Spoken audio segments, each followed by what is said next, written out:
Who's this? Oh, you're an entrepreneur? Oh, you're a real estate investor. Oh, you're trying to learn from those who did it. Well, come into the lab then. Put your white coat on, gloves on, notepad, and let's build, y'all. Good. Real estate experiment. What is happening, y'all? Today we have Candice Payne and Carlos Callahan, which is a wonderful surprise because I was only expecting Candice, so I'm getting a 2-for-1. So thank you, Candice, for doing that right on the fly. Loving it, loving it. First of all, I have to say, originally, I reached out to you, which is a big thing. I do this on social media. I love to stay connected with people who are having a positive impact in the community. So I want to get a little bit of an understanding. When you guys are together, you know, Candice, you know, I did my research on Candice. This is Carlos. I'm really excited to hear about you what you have to bring to the table with Candice collectively, which I think is a wonderful thing we want to talk about today. But what is your elevator pitch? So let me start with you, Candice, because I was looking, I'm like, dang, like talking about experimenting to then mastering a craft and, you know, creating sub niches. So how do you introduce yourself right now to the community? Like, who are you? I've never had that question before. So Yeah. elevator pitch, I don't have one. Mm-hmm. I think that I'm a little popular here in Chicago. Yeah. So, you know, depending on where I'm at, they kind of already know what we do. We're really known for real estate here. Absolutely. So we teach real estate investing. We teach people how to build their portfolio. So we're really kind of known for real estate. But we are serial entrepreneurs. We started over 14 businesses. Some failed. Some did it. Some we still got. Some we walked away from because we didn't want to be in the industry. So usually, you know, when we meet people, it does derive from what we do in real estate. We help people secure financial wealth in real estate and show them how to build their portfolio. Okay, so that's definitely the high level, and sounds like you guys are able to do that in numerous ways. So I guess why don't you guys tell me about you and Carlos? How did you start trying a few different ways? Because I hear a lot of people, you probably even heard the book, The One Thing, right? People are just, you're doing one thing. And how did you guys expand? And maybe I didn't even do enough justice, right? Let's just take a step back because you guys are in. So I got anywhere from investor broker, you do working with celebrities, insurance consultant, fixer uppers, Airbnb investor and host, which I want to talk about how you guys work on that together. Obviously community builder, wholesaling, multifamily commercial, raising capital. I mean, shoot, where did you guys start? Like, do you guys even remember Superwoman and Superman over here? Like, tell me, how did you guys start? So we've been together for 7 years. We met on Instagram. And we were both already in real estate. So I've been in real estate for 15 years, and he's been in it a little bit longer than me. I think 20 years now. Beautiful. So when you're in real estate, it's so many different levels of Absolutely. different doors you can open. And what happens is you gradually start adding things on as you go, as you learn. You pick up different things that you want to implement in your business, and that's truly just progression. And that's us being in this field and loving this field and playing around with this field. So you get people, especially newbies, come to us a lot like, what do I need to do to get in real estate? And, you know, without us trying to sound like we're being a push off, like, no, you need to go and figure out what part of real estate you want to get in. And that's what people don't do. They don't understand if they want to be a real estate agent and they want to help people sell houses, buy homes, or they want to be an investor, they want to fix and flip, or they want to be a landlord, or they want to go into wholesaling, or they want to go into commercial, or they want to go into multifamily. Like, you see, it's so many different doors with real estate. Absolutely. So when people come to us with that, we're like, well, what do you want to do? What exactly are you trying to accomplish? Because if we don't know what you're trying to accomplish, then we don't even know what road to take. So you know, yeah, that's absolutely. So let me ask you, Carlos and Candice, what road did you guys first initially take in the lab? Because in the lab, we come in, we put our white coats on, we want to get a little bit tactical, you know. And again, it might be different from people based on different skill sets, but I'm curious, what was the initial beginning for you guys? What was it? Was it a first wholesale deal? Was it becoming an agent? I want to hear a little bit about your background. So for me, I started when I was 18, and I started like a lot of people looking at infomercials in the middle of the night. and there was a guy who recently just passed away. Actually, his name was Carlton Sheets. Carlton Sheets, of course. Wow. Yeah. That's crazy. So when I was 17, I saw that my mother bought it for me when I was 18. So she bought me his no down payment course.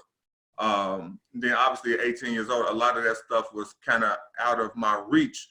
So the only thing that I could really do at 18 years old with no credit and not a lot of capital was what we call wholesaling now. But before, it wasn't called wholesaling. That term is kind of new. It was just a different avenue of real estate investing, flipping the contract. That's really what it was back then. Absolutely. So that's how I got started. So I got started flipping contracts, meeting investors, talking to investors, and just getting my feet wet that way. That's how I initially got in when I was 18. I'm glad you said that, because I think a lot of people at the same time, sometimes they want a solution where they're sitting behind the computer and they're not going out there and meeting people. But essentially, you have to go out there, your comfort zone, which I think in any business is going to lead to results. So thanks for plugging that in. And before I go to you, Candice, I want to say we do have a third guest who's with us. I want to give a little shout out to the little thing there. What's going on? I just saw it. Who's that? That's Fendi. That's Fendi. All right, Fendi. Big shout out to Fendi. Thank you for joining us. We got 3 guests. We got 2. That's amazing. Okay, so Candice, how about yourself? Was it similar? And I know you guys are both from Chicago. Is that correct? Yeah. Yeah. Excellent. So how about yourself, Candice? No, it wasn't similar. I wish it was. So going through high school, I always correlated wealth with real estate. Absolutely. And for me, it was like, I want to be rich. I want to have all this money. So I'm like, you know what? I gotta be a real estate investor. So once I graduated high school, I think I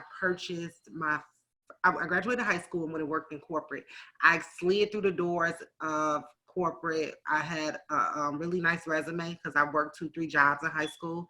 I didn't have the family that had the money and everything, so I had to go and work a few jobs at a time and do high school full time. So once I got right out of high school going into college, I went and got a job for one of the biggest telecommunication companies here in the United States, and I was 18 years old making, I don't know, almost 70,000, some 60 to 70,000 a year. So by the time I was when I almost turned 20, I was 19, I went and bought my first 6 unit in Inglewood. Oh, look at you. And then I turned around and went and bought a 2 flat. I had a real estate broker who told me all the wrong things, who I trusted, and wound up, it was, I'm not going to say fraud, but it was like a scam. I purchased property based off of their knowledge and based off their advice. And by the age of 23, I was filing bankruptcy on $600,000 in real estate. Damn. All right. So let me halt you on that real quick for a second. So first of all, that's interesting. You went and you built some capital, just like a lot of us. I think they'll be great for the listeners who are maybe hustling, going to work right now, or listening, or they're starting a business, and you put that towards real estate right away. You knew it sounds like, I don't know if you got insight from Zoram, or maybe we'll touch on that later, but I also want to touch on getting the wrong advice. I guess looking back, hindsight 2020, what would you have done differently? Was it the numbers that you didn't run? Was it the wrong advice, multiple advice? What was it? It was everything. I didn't have enough knowledge to even be buying my first property. So I was relying on this real estate agent to give me basically to help me through. So I did not have my own lawyer. I did not hire an inspector, because the real estate agent told me that, I didn't need it. It's going to prolong things. I could be their lawyer, and me not knowing, I just trusted them, and I utilized their lawyer. I didn't get my inspections done. I didn't know anything about any of that anyway. It's just as I was going through the process, and now, I'm Googling stuff, but the internet wasn't as powerful as it is currently now. Absolutely. But after that happened, then I went to school to get my real estate license, to kind of understand the mistake that I just made. And I was sitting in class. I remember just thinking like, dummy, you dummy. Oh my God. I did that wrong. I did this wrong. Yeah. I wish I would have been a little bit more educated before taking that first step. Okay. Well, it's interesting because I think, obviously it was a tough way to learn, but I think there's the other side of it. And I don't know, Carlos, if you would agree with this as well, is sometimes people I mean, let me say this before, education is the most important foundation for you to have, right? But I think it does sometimes lead to analysis paralysis. So it sounds like you took action and then you learned, which is hopefully the folks who are listening on the show can learn from your mistakes and do a little bit of both, because I do think sometimes people do get stuck in that buying books, going to seminars, and not really taking action. So I guess, what do you think is a good balance for you if you were to go back to you it was, I guess, 17, 19, or around 19? Mhm. Would you have maybe gotten the education first, or would you say that you would have gotten multiple different insights from other subject matter experts? I think I should have probably definitely did my research on the agent, Yeah.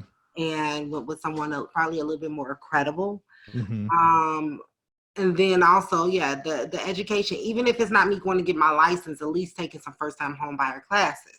Yeah. But I didn't do any of that. I really just relied on their expertise. And Absolutely. yeah, I really Absolutely. relied, and they walked away, I think, with like maybe a couple $100,000 on me. And so they didn't have my best interests at all.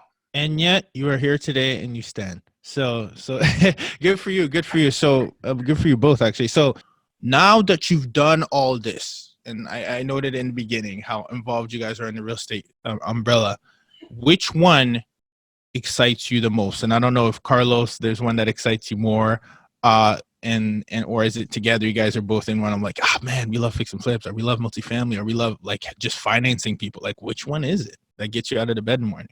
Uh, I think real estate period does it for me because no two deals are alike. So yeah, we wake up every day at 4:30 in the morning to get to work, but we really don't know what that day is going to entail because we made so we have advertising. We do off market properties. We got advertisement for buyers and sellers. Then we get so much traffic to our phones and Instagram because people know we buy and sell. We do so much. Absolutely. So today we may be looking at a 6-unit. Tomorrow may be a foreclosure. But so no 2 days are alike. So just waking up knowing that there's no redundance in my business, that kind of does it for me. But as far as a specific transaction, I'm really excited about multifamily. And I think Fendi is too as well. It sounds like. Mhm. No, that's multifamily. Yeah, no, I mean I would say that as well. And I'm glad it's interesting you say that, because I think there's a difference sometimes between passion and what's more, has a bigger impact or whatever. So I'm just really curious sometimes where you get your fulfillment from, because that's also very important as well. Candice, is it the same for you, or do you feel differently? I love real estate. Yeah. We also own a spa, and I'm very Ooh. passionate about the spa. You're just a full blown entrepreneur. That's what you are. Yeah, I love making people feel good about themselves. It's just Absolutely. a whole different lane of business. Yeah. Usually in real estate, it's serious. You negotiate, especially when you're dealing with fix and flips. I'm always talking to men and contractors, and, yelling at them about what they did wrong, and them sending me change orders. So when I go into the spa and work, it's really like it's definitely a different industry, but it's also a different feel. It's more calm. People come there, they want to feel good. For sure. And it's a different conversation. So that's where I'm at with that. I still love real estate, but he, certain things, a lot of the things he can handle with real estate. That's excellent. So listen, if I don't ask you this while you guys are in the lab, while we have the next 20 minutes, I'm gonna get a lot of flack by the community. You guys, I've never had Airbnb investors and hosts, so I gotta ask you guys the game. What is it that you guys are looking for? How do you evaluate an Airbnb deal? Do you evaluate it as a potential also maybe buy and hold, or maybe how do you evaluate it? Is it different than any type of other real estate? I'm very, very curious as to hear what your answer is for that. Yeah, so it's numerous Airbnb strategies, but what we do is we own the real estate. Okay. It's a lot of people who rent, and it's fine. I look at that more as a hustle. Absolutely. When you own the real estate and you own your platform, not just Airbnb, HomeAway, VRBO, all that. We have our own direct booking engine, so we kind of just use the Airbnbs and so forth as just like a search engine. Because once they come to us, now we capture them. They're our customer, not Airbnb anymore, not booking.com and so forth. So, later on down the line, when we want to sell this business, we can package it with the real estate and the whole business, as opposed to, because first of all, I don't own this real estate, and Airbnb, my platform, is their platform. Absolutely. So for us to make our own platform, have our own property that we own, is really business. So it's a buy and hold strategy at the end of the day in some of the best neighborhoods.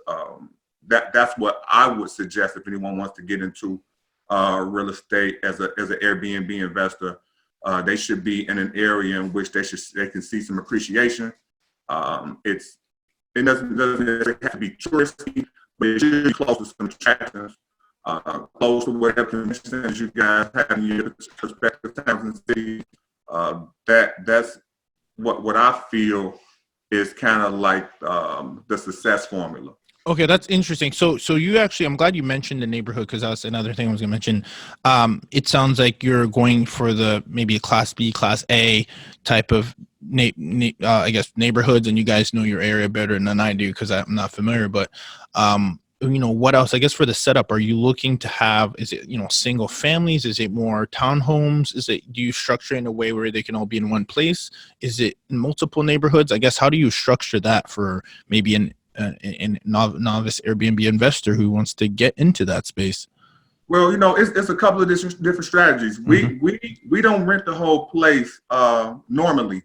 We do have that option, Mm-hmm. but our strategy is rooms. So we take like a building we have right now. We took a 4-unit building that was three apartments, 3 bedrooms, and each one. We individualized them. So now they're all rooms, and we rent the rooms anywhere from $135 to $225 a night. Oh, wow. So sure, yeah, you're like room hacking. I know that, like in bigger pockets they call it house hacking, but you're doing by the rooms, which it's economies of scale, and still it's very interesting. So I guess what type are we? Is this a single family, or you said it was kind of an apartment? You said. Yeah. So this particular property speaking out was an apartment building, but we also have single family home under construction. We should be finished with that within the next few months. But it'll be the same premise. It'll be rooms individually rented. But this happened to be a single family home that's under construction now. But it'll be the same premise, rooms. So the thing about the rooms is they're really luxury. It's just not like, oh, I got a spare room in my house here. Like, no, it's really set up like a boutique hotel. People ask like, well, why are you renting rooms? Mm-hmm. Because when you go book at the Hyatt, you don't rent the whole hotel. You go rent a room. It's the same premise. It's the same exact thing. So you just make that room as nice as possible. The bathrooms are shared, but they're gorgeous. They're spacious. Clean. That's the most important thing with Airbnb. Who is your audience? Is it tourists are you finding, or business people? I guess A little bit of both. Business and tourists. We tend not to really rent to too many locals. It's more business and more tourist travel. That's excellent. And now, as far as the logistics of the day-to-day for Airbnb, someone who might consider doing this again, I like how you prefaced you're owning and you're controlling still the platform that way. Maybe you just turn off the Airbnb and it's to buy and hold. But how do you, I guess, day-to-day, do you guys have a property manager? Do you have a cleaner? Like, how do you line up the logistics for booking, the calendars? I'm assuming it's not you and Candice driving around. How did you put that team together, or who should you have on your team? If you're a novice and you have no real estate experience, then I would say get a property manager and work with them very closely. Us, we already had a real estate team. We already have clean, we've been fixing flipping. We have all this stuff set up already. So it was easy for us to transition. But it's apps. It's apps for everything. Was that apps you said? Yeah, it's apps for everything. So the cleaning app, so, you give it to the cleaning staff and they can check and see exactly what's done. It won't even let them go to the next step, to the next property until they take a picture and show that, the bed was made properly or this was done properly. Like every room has X amount of points that needs to be addressed when they're cleaning the room. So the bathroom got X amount of points. The kitchen got X amount of points. So everything has to be checked off in order to get to the next phase. So this is how we know the bed was made the right way. This was cleaned the right way. All the trash was taken out. Like nothing was missed. So I hear a lot of systems in there, systems. That's fantastic, and I think I appreciate you guys sharing that. And maybe if you guys care down the road, you guys can send us to a place for. I know you guys have a lot of stuff out there for the community of people who need maybe coaching or whatever it is that they might be, or resources, or see how you guys are doing it. I think can learn a lot. Candice, you have something to say? Yeah, I was just going to pick back off what he said, that we didn't just come up with this overnight. Oh, through trial and error. We started off in Airbnb with renting, and we found out when we had a place that was completely booked up for months out, and the condo association put us out, it stopped our business. And we had a few of those. And what happens is that, when you're in a building with people who live there permanently, they don't feel safe with strangers constantly coming in and out of a unit next to them or in and out of the building. It's just it just wasn't safe for them. So that changed our dynamic of thinking of, you know what, if we're going to do this, this is how we need to do it. We have to own the real estate. We cannot go in and rent it. It's too risky to rent. Yeah. And once you get bad reviews on those platforms, you cannot erase them. So you think of someone who, we had our schedule booked out for like 90 some days. Wow. Yeah, and they shut us down. So now, all those people who had reservations, so we just knew we could never let that happen again. Wow. That talk about learning. That's crazy.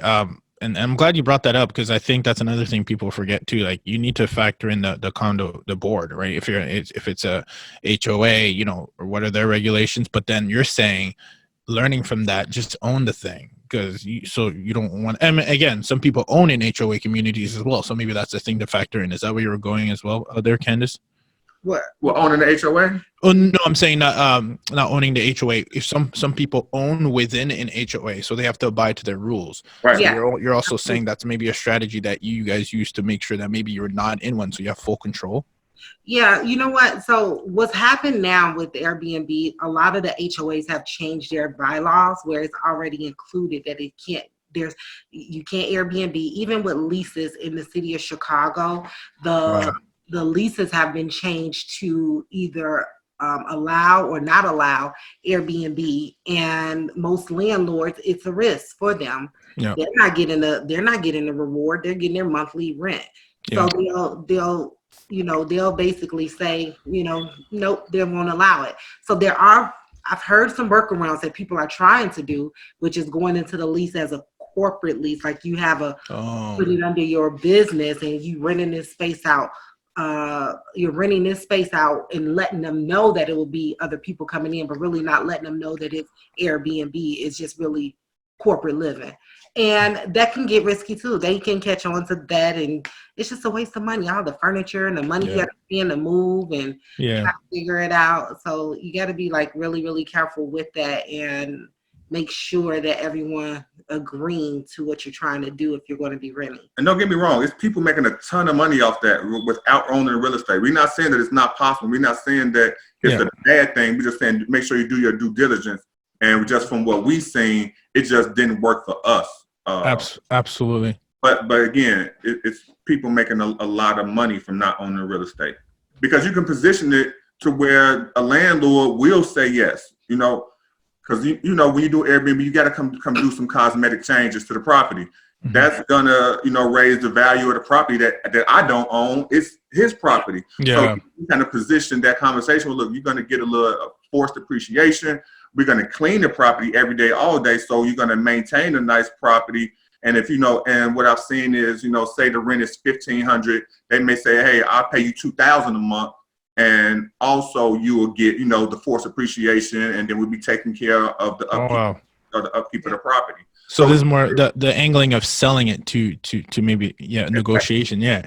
Exactly. Mm-hmm. Interesting. Cool. So this was great, guys. I think it'll give a lot of insight. I definitely want to make sure that we give enough time for you guys in the Keeping It Real segment to talk about the impact that you're having on the community. I think we talked a lot about business, and obviously you're impacting people. I want to go back to a notable moment. I think, Candice, was this maybe last year at this time where you were featured on Ellen for doing a wonderful, heartful deed. I don't know if I got the timeline right. Is it around this time last year?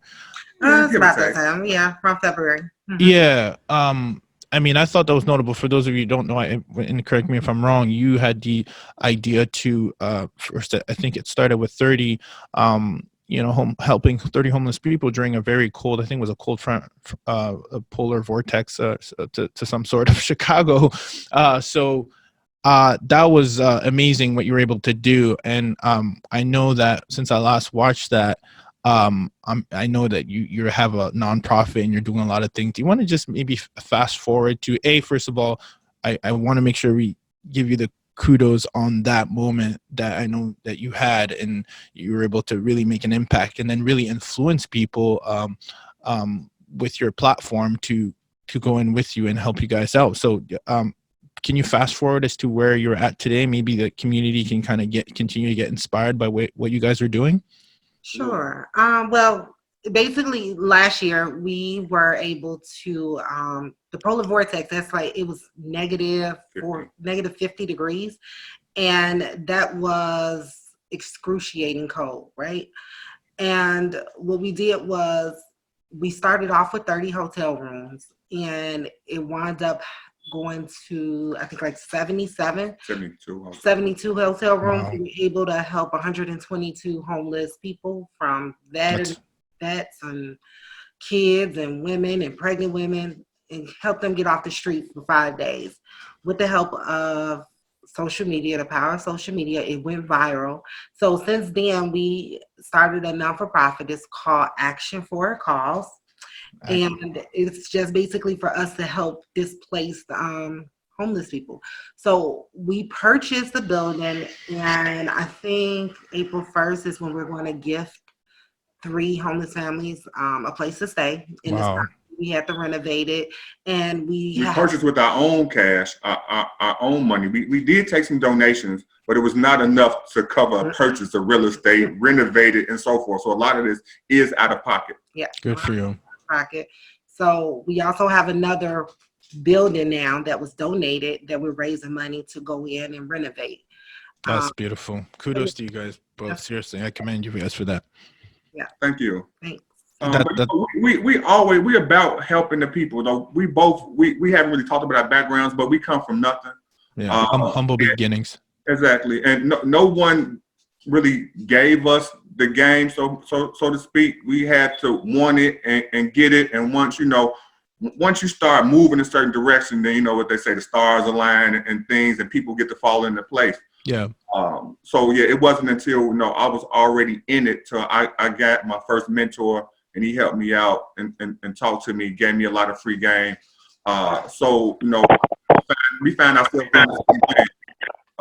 So we help a lot of people. We give a lot of information. We give a lot of free workshops and seminars to help our people, because if we don't do it, nobody's going to do it. Obviously, they haven't been doing it thus far. So we have to take care of our own people and educate our people on how to invest. And absolutely.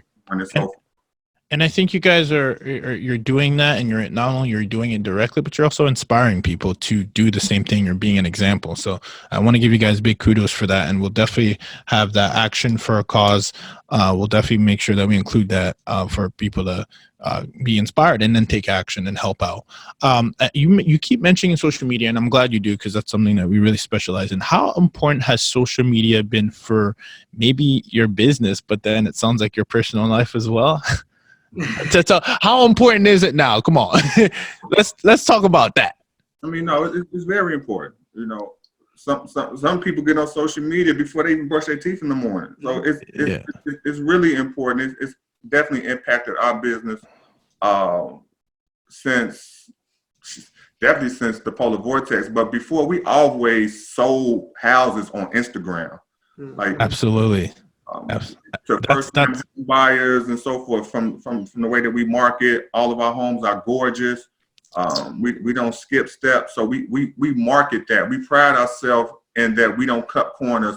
Everything behind the walls is straight, up to code, brand new. So we don't necessarily sell a house. We sell the idea of no worries when you buy this house. A lot of people they rent for their whole life just because their fear of having to do the roof and the pipes busting and this and that. So, we make sure that everything is brand new. And as long as you maintain it properly, this house is going to last you forever.